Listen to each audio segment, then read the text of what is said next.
அனைவருக்கும் வணக்கம். இன்னைக்கு நம்ம வீடியோவில் என்ன பார்க்க போகிறோம் அப்படின்னு கேட்டிங்கன்னா 2025வது வருஷத்துடைய சனிப்பெயர்ச்சி ஒவ்வொரு ராசிக்கும் எப்படி அமைய போகுது அப்படின்றத பார்த்துட்டு வந்துட்டுருக்கோம்.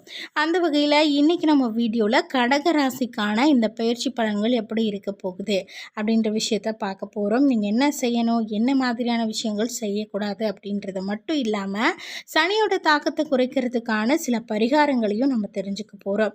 ஸோ வீடியோவை ஸ்கிப் பண்ணாமல் முழுசாக பாருங்கள். அப்போ தான் முழுமையான விஷயங்களை நீங்கள் தெரிஞ்சுக்க முடியும். வீடியோக்குள்ளே போகிறதுக்கு முன்னாடி உங்களுக்கு ஜாதக ரீதியாக ஏதாவது சந்தேகங்களோ இல்லை ஜாதகம் பற்றின தகவல்களை தெரிஞ்சுக்கணும் அப்படின்னு நினச்சிங்கனாலோ டிஸ்கிரிப்ஷனில் ஜோதிடருடைய நம்பர் கொடுக்கப்பட்டிருக்கு. அந்த நம்பரை நீங்கள் தொடர்பு கொண்டு உங்களுடைய ஜாதகம் ரீதியான தகவல்களை சொல்லும்போது அவங்க உங்கள் ஜாதகத்தில் என்ன மாதிரியான விஷயங்கள் நடந்துட்டுருக்கு அப்படின்றத தெளிவாக உங்களுக்கு சொல்லுவாங்க. இந்த வீடியோ ரொம்ப பயனுள்ளதாக இருக்க போகுது. ஸ்கிப் பண்ணாமல் முழுசாக பாருங்கள். இது மாதிரி நிறைய வீடியோக்களையும் நிறைய தகவல்களையும் நீங்கள் தெரிஞ்சுக்கணும் அப்படின்னு நினச்சிங்கன்னா கீழே இருக்க ரெட் கலர் சப்ஸ்கிரைப் பட்டனை கிளிக் பண்ணி நம்ம சேனலை மறக்காமல் சப்ஸ்கிரைப் பண்ணிக்கோங்க. அப்படியே நோட்டிஃபிகேஷனுக்கான பெல் பட்டனை கிளிக் பண்ணிக்கோங்க. அப்போ தான் நம்ம சேனலில் போடக்கூடிய ஒவ்வொரு வீடியோவும் உங்களை நோட்டிஃபிகேஷனாக வந்து சேரும். வாங்க வீடியோக்குள்ளே போகலாம். கடகராசியை பொறுத்த வரைக்கும் கிரகப்பெயர்ச்சி எப்படி அமைய போகுது அப்படின்னு பார்த்தோம்னா, மீன ராசியில் இருந்து சனிப்பெயர்ச்சி உங்களுடைய ராசியுடைய 9ஆம் வீட்டில் நிகழப்போகுது.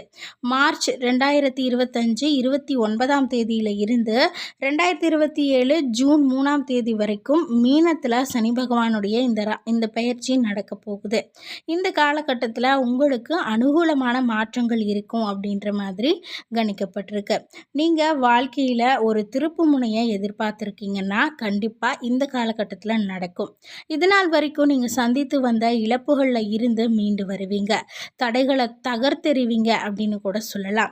போராட்டங்களும் எதிர்பாராத இழப்புகளும் உங்களுக்கு மிகப்பெரிய மாற்றங்களை ஏற்படுத்தி இருக்கும். அதுக்கான ஒரு முடிவை நீங்கள் எதிர்பார்க்கலாம். இந்த கட்டத்தில் ரொம்பவே வசதியாக இருக்கிற மாதிரி நீங்கள் உணர்வீங்க. ஆன்மீக ஈடுபாடு உங்களுக்கு அதிகரிக்க வாய்ப்பு இருக்குது.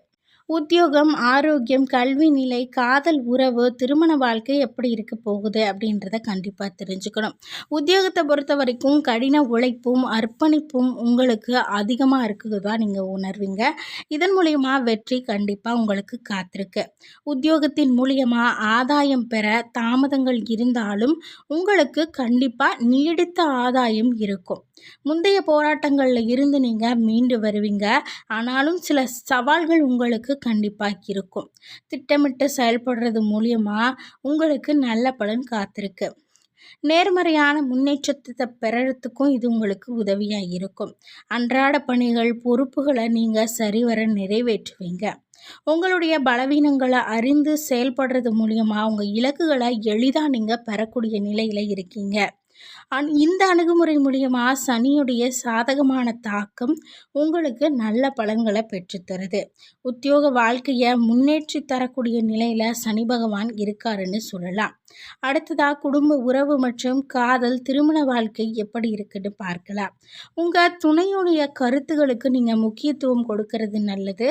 அதன் மூலியமாக பரஸ்பரமான புரிந்துணர்வு அதிகரிக்குது. இதனால் கருத்து வேறுபாடுகளை நீங்கள் தவிர்க்கலாம். ஒருவேளை கருத்து வேறுபாடு ஏற்படுது அப்படின்னா ஒளிவு மறைவில்லாமல் உங்கள் கருத்துக்களை சொல்கிறது நல்லது.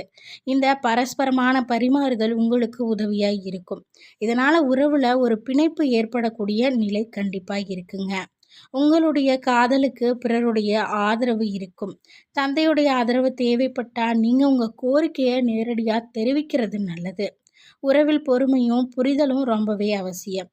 இளம் வயதினர் மனதில் புதிய காதல் ஏற்பட வாய்ப்பு இருக்கு. அன்புக்குரியவங்களோடு உறுதியான தொடர்பை உருவாக்குவதற்கு வெளிப்படையான தொடர்பு ரொம்ப அவசியம். நேர்மறையான மனநிலையும் இதுக்கு ரொம்ப உதவியாக இருக்கும். கணவன் மனைவி உறவில் ஒளிவு மறைவற்ற தன்மை ரொம்ப அவசியம். புரிந்துணர்வு வளர்க்க இது உங்களுக்கு உதவியாக இருக்கும். வாழ்க்கை துணையோட கருத்துக்களை கவனமாக கேட்கறது நல்லது. அவங்களுடைய கண்ணோட்டத்தில் அந்த விஷயத்தை நீங்கள் பார்க்கறது மூலியமாக புரிந்து கொள்ள உங்களுக்கு ஒரு முயற்சி எடுக்கிறது நல்லது.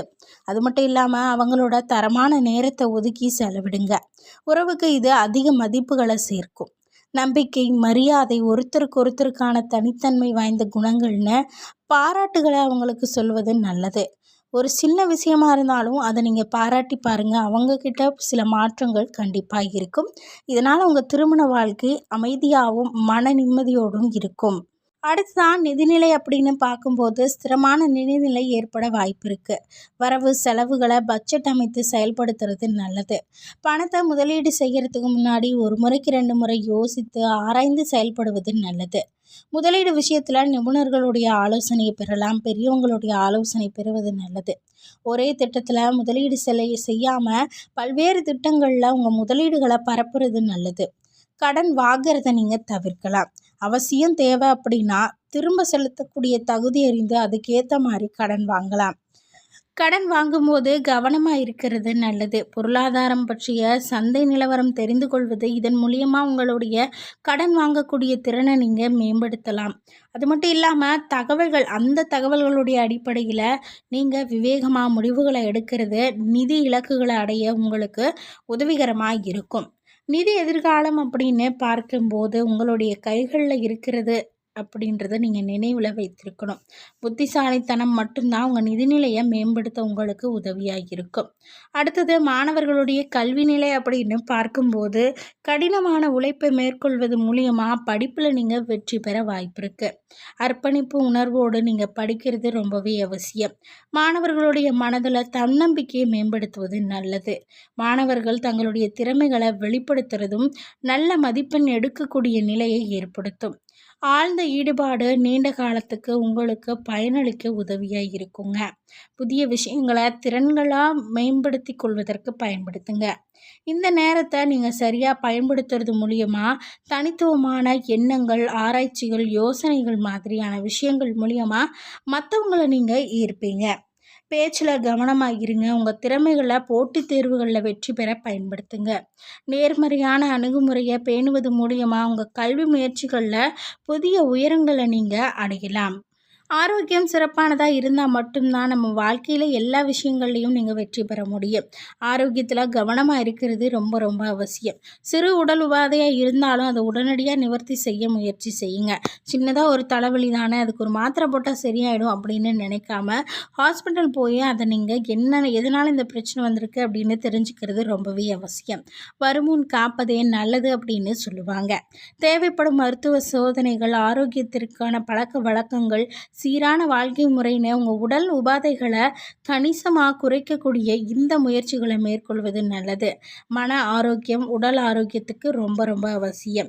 மன அழுத்தமின்றி இருக்கணும் அப்படின்னு நினச்சிங்கன்னா யோகா, தியானம் மேற்கொள்வது நல்லது. உடற்பயிற்சி, நடைப்பயிற்சி மேற்கொள்வது மூலியமாகவும் நீங்கள் உங்களுடைய உடல்நிலையை நல்ல முறையில் மேம்படுத்தலாம். நோய் எதிர்ப்பு சக்தியை வலுப்படுத்தக்கூடிய முக்கியமான பொருட்களை சாப்பிடுங்க. பழங்கள், காய்கறிகள், முழு தானியங்களை மாதிரியான ஊட்டச்சத்து நிறைந்த உணவுகளையும், சுறுசுறுப்பாக இருக்க சில உணவு திட்ட சேஞ்சஸையும் நீங்கள் செய்வது நல்லது. உணவு திட்ட தேர்வு அப்படிங்கிறது ரொம்ப ரொம்ப முக்கியம். அதுதான் நம்மளுடைய உணவையே சரியானபடியாக அமைத்து கொள்ள உதவியாக இருக்கும். சரியான உடல் செயல்பாட்டுக்கு தண்ணீர் ரொம்ப ரொம்ப அவசியம். உடலுக்கு தேவையான தண்ணீரை குடிக்கிறது மூலியமாகவும் உங்களுடைய ஆரோக்கியத்தை நீங்கள் மேம்படுத்தலாம். ஆரோக்கியம் சிறப்பாக இருக்குது அப்படின்னாலே உங்களுடைய வாழ்க்கை மேம்படக்கூடிய நிலையில் இருக்குது அப்படின்னு சொல்லலாங்க. பலருக்கு நம்மளுடைய உடல் இந்த மாதிரி இருக்கே அப்படின்னு நினச்சே கூட அவங்களுடைய மனக்கவலை அதிகரிக்கும். அதனால் உடலை நீங்கள் எந்த அளவுக்கு பத்திரமா வச்சுக்கிறீங்களோ அந்தளவுக்கான நல்ல பலன்கள் கண்டிப்பாக உங்களுக்கு காத்திருக்கு. சனிப்பெயர்ச்சினால் ஏற்படக்கூடிய சில தடங்கல்களையும் தீமைகளையும் சரி செய்ய சில பரிகாரங்களை செய்வது நல்லது. சனிக்கிழமைகளில் உடல் ஊனமுற்றவங்களுக்கு தானம் செய்கிறது நல்லது. ஒவ்வொரு சனிக்கிழமைகள்லையும் ஹனுமானையும், விநாயகரையும், சனி பகவானையும் பிரார்த்தனை செய்து கொள்வது நல்லது. ஹனுமான் சாலிசாவை தினமும் படிக்கிறதோ கேட்கறது மூலியமாகவும் நல்ல பலன்களை நீங்கள் பெறலாம். சனிக்கிழமைகளில் ஏழை எளியவங்களுக்கும் வீடற்றவங்களுக்கும் போர்வை, துணிகளை தானம் செய்கிறது நல்லது. மது மற்றும் அசைவ உணவுகளை சனிக்கிழமைகளில் தவிர்க்கிறதும் நல்லது. வாயற்ற ஜீவன்களான நாய்கள், காக்கைகளுக்கு நீங்கள் உணவு மற்றும் தண்ணீர் கொடுக்கறது மூலியமாகவும் நற்பலன்களை பெறலாம். அதே போல் உடல் ஊனமுற்றோர் இல்லை முதியோர் இல்லங்களுக்கு போய் அவங்களுக்கு தொண்டு செய்வது மூலியமாகவும் உங்களுக்கு நற்பலன்கள் கண்டிப்பாக காத்திருக்கு. இந்த வீடியோ மூலியமா கடக ராசிக்காரர்களுக்கு வரக்கூடிய இந்த சனிப்பெயர்ச்சியில் கிடைக்கக்கூடிய பலன்கள் என்ன, அவங்க செய்ய வேண்டிய பரிகாரங்கள் என்னென்னு முழுமையான தகவல்களையும் தெரிஞ்சுக்கிட்டு இருப்பீங்க. இந்த வீடியோ உங்களுக்கு பிடிச்சிருந்ததுன்னா லைக் பண்ணி மறக்காமல் உங்கள் நண்பர்களுக்கு ஷேர் பண்ணுங்கள். இது மாதிரி பல வீடியோக்கள் பார்க்கணும் அப்படின்னு நினச்சிங்கன்னா நம்ம சேனலை மறக்காமல் சப்ஸ்கிரைப் பண்ணி நோட்டிஃபிகேஷனுக்கான பெல் பட்டனை மறக்காமல் கிளிக் பண்ணிவிடுங்க. நன்றி.